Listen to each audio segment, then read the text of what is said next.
Of course, one advantage of having a lot of water in Scotland is that it's quite a useful thing for generating electricity. The Scottish Government currently are investing quite heavily in renewable sources of generating electricity.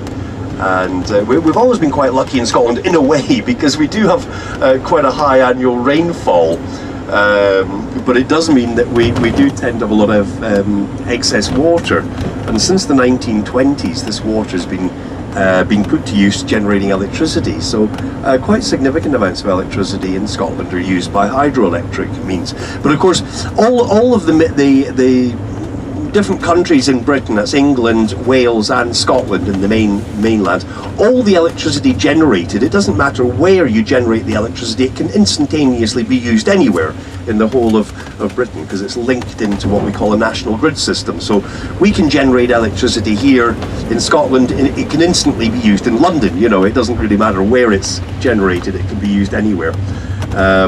But hydroelectric generation provides quite significant amounts of electricity.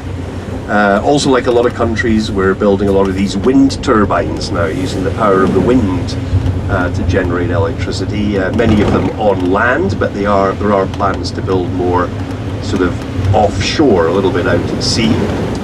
And also we're investing in trying to improve the technology of utilising the waves and the tide to generate electricity. There's a few experimental tidal power and wave power schemes going on in the coastal waters. It's for the future. It's the technology and the engineering isn't there yet, but for the future it does seem the systems do work.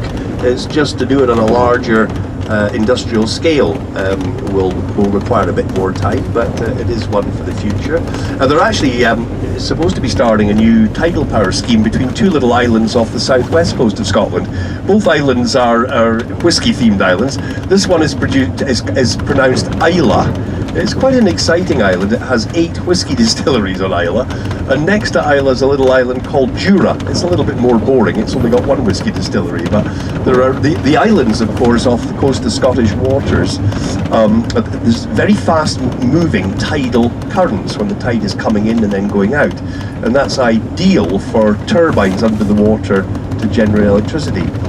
And they are planning a new tidal power scheme between these two little islands, Isla and Jura, in the near future.